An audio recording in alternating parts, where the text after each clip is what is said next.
Hi everybody, today we are on section 5-4, which is page 7 of your student note packet. It's the purple page 7 of the student note packet, and we're talking about E and the natural log.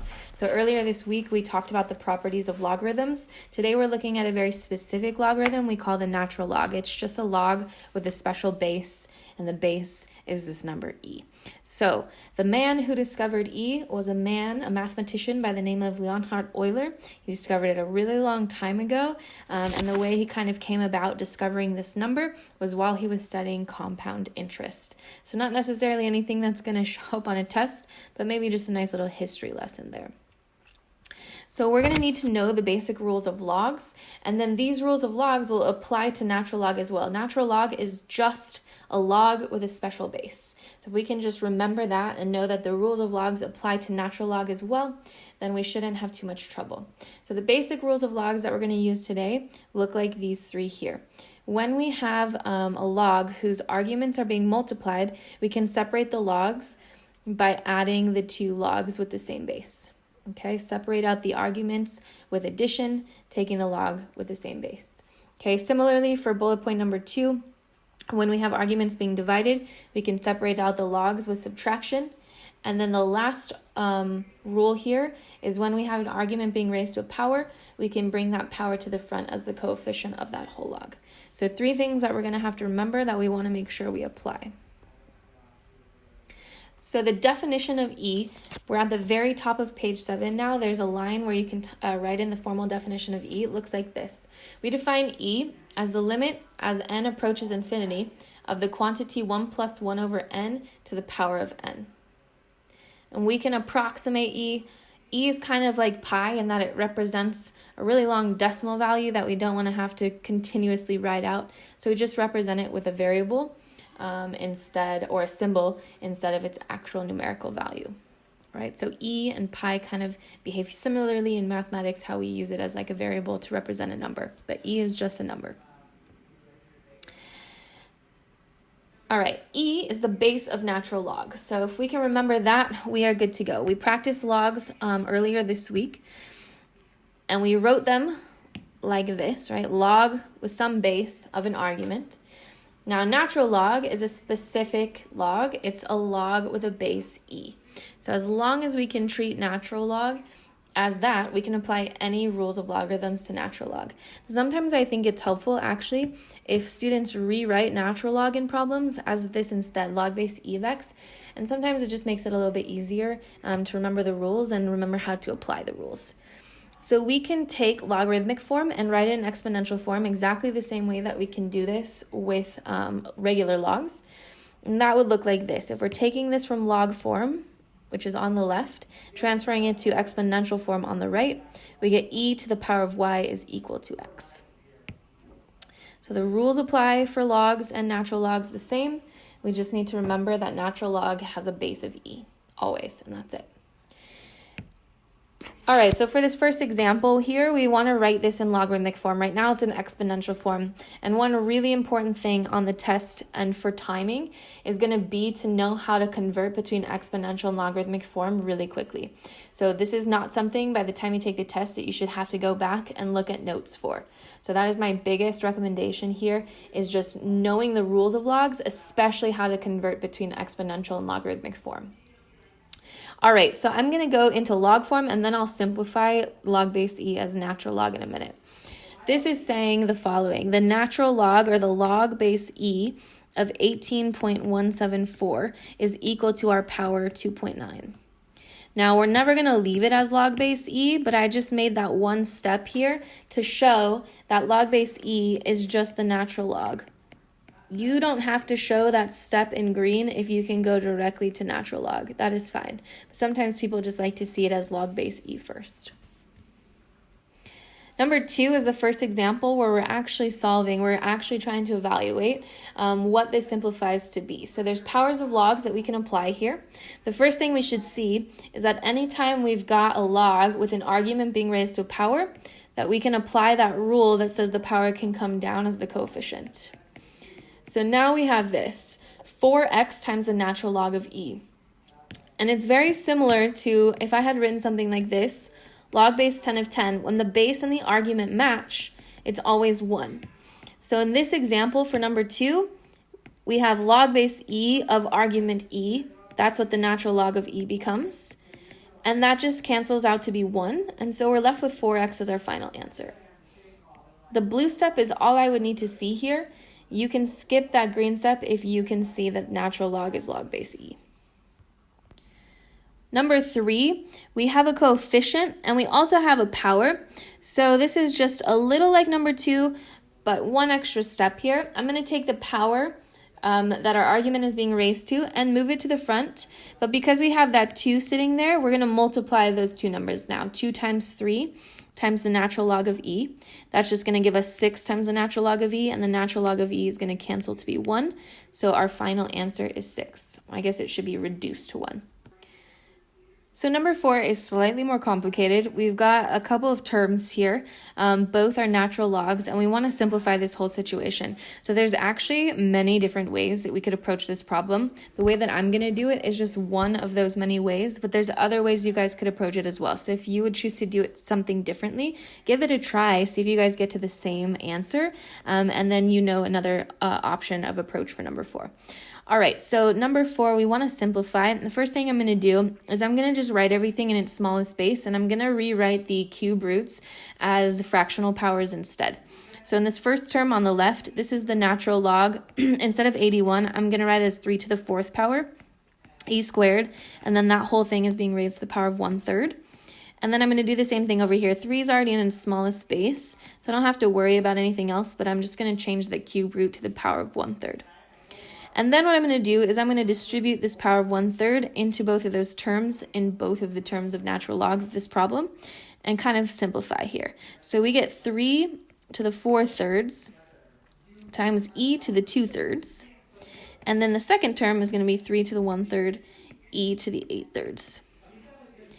And then what I can do is I can apply the properties of logs and say this. If I have arguments being multiplied together, what I can do is I can separate those two arguments into 2 logs of the same base with addition. So the first term here on the left, this is going to become the natural log of 3 to the 4/3 plus the natural log of e to the 2/3. I'm just going to separate those out. And we'll see why in a minute because things will start to simplify. Next, I'm going to do that to the same process to the second term. I'm going to separate out the arguments with separate logs of the same base using addition here.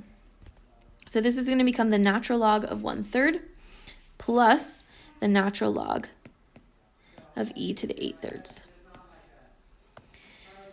Now, I'm going to put that second term in parentheses here because we have to remember that this minus sign is going to have to distribute.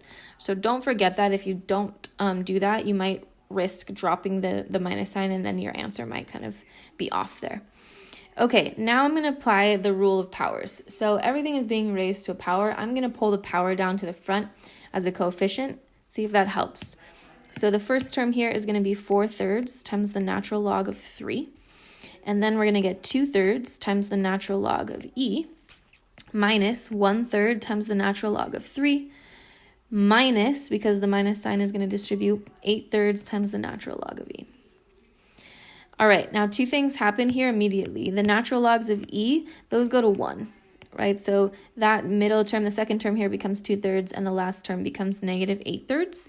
And then we're just going to combine like terms. So I've got 2 terms here that are natural logs of 3. Imagine that was 4/3 x minus 1/3 x, right? We can treat the natural log of 3 as common terms, as like terms. So 4/3 natural log 3s minus 1/3 natural log 3s, that just gives us 3/3 natural log 3s, or a single natural log of 3. And then the other 2 like terms here are going to be the constants, 2/3 minus 8/3. So 2/3 minus 8/3, that is going to be negative 2 total. That's how we're going to simplify number 4. So just one option. There are other ways that we could have approached this problem.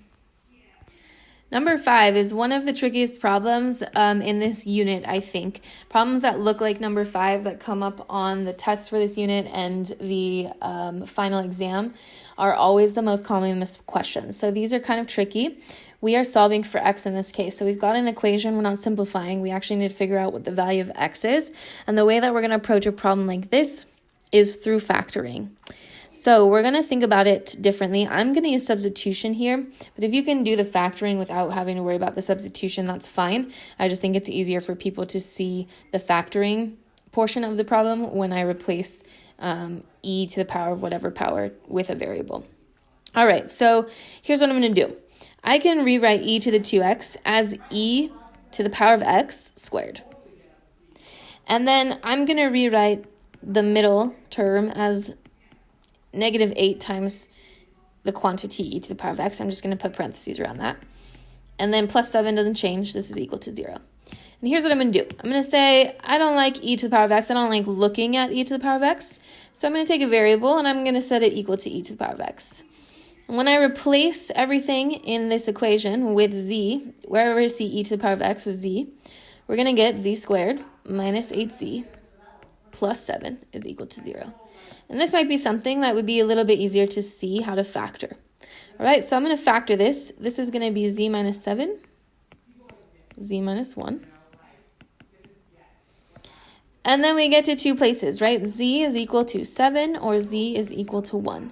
And I'm going to go back now and remember that we defined z as e to the power of x. So I'm going to replace z with e to the power of x in both of these cases. And we're just going to solve for x now. So on the left side, e to the power of x is equal to 7. Well, in order to get x by itself, in order to solve for x, when x is in the exponent, I've got to take this from exponential form to logarithmic form. That's how we get the value of an exponent, is to take that form, exponential form, turn it into logarithmic form. So this is going to say log base e of 7 is equal to x. To simplify that, the natural log of 7 is equal to x. So then I'm going to do the same thing for e to the power of x is equal to 1. I'm going to turn that into log form. This is log base e of 1 is equal to x. But we know based on the rules of logs that log base anything of 1 is always equal to 0. So in this case, x is equal to 0. You don't even necessarily need to show this step because we know that if we have any number, the only way that we can get that number to any power equal to 1 is if that power is 0. So it doesn't matter if you show that middle step or not there. X is 0, just make sure you get down to that. We never want to leave something as the natural log of 1 or the log of 1. It is always 0. All right, the very last problem here for this lecture today is number 6, and we want to solve for x. Now, x is not in the exponent like it was in number 5, so we've got to find a different approach here. And the way that we're going to do this is kind of similar to the way that we worked with exponents. If we can get both sides down to a single base, or in this case, a single log, then we can drop those logs and set the arguments equal to one another. So that's kind of going to be our approach here. So the first thing I want to do is work on the left-hand side. I want to figure out a way to get both of those terms into a single log. And we can do that. There are rules of logs that allow us to take logs with the same base, and in this case, our base is e, and we can combine those arguments. Now, in this case, those logs are being subtracted. So if I want to simplify the left-hand side, we are going to combine those arguments using division. And that comes from the subtraction sign that's separating out the original logs. Now I can set this equal to the right-hand side, and something happens here. We can apply rules of logs. Anytime we've got the same log with the same base set equal to one another, then we can just drop those logs and we can set the arguments equal to one another. It comes from the same property where when the bases are the same and they're equal to one another, you can set the exponents equal to one another. So that's where that property comes from, but we've got natural logs on both the left and the right. We can get rid of those, set the arguments equal to one another, and then we can go about solving for x. So a couple ways you guys could do this. I'm just going to cross multiply. 3x is equal to 60x minus 108. And then I'm just going to get all the x's to one side and then divide. So x is equal to negative 108 over negative 57, which is going to simplify to a positive 36 over 19. All right, and x is an argument. The only thing we need to do here is we need to check. We need to check to make sure that this is going to work for all the cases. So if I were to plug 36 over 19 into every place where I see an x in my original equation, are all the arguments positive? Let me write that. Are all the arguments positive? We cannot take the log of a negative number. So we want to make sure that we will never be asking for the natural log of a negative number. Now 3 times 36 over 19, that's positive, so we're good there. And 5 times 36 over 19 minus 9, that's okay there as well. We would still get something positive. 5 times 36 over 19 is going to be bigger than 9. So we're good. That is a solution. We box it. If ever we were given a solution that would create a problem where we would be taking the natural log or the log of a negative number, we would actually have to cross that out of our set of solutions. So your homework is going to be to finish up pages 8 and 9. Be careful there. Some of the problems you can use calculators, and some of them you should be showing all of the steps if you want work for that. So take a look at the distance learning calendar, and the directions are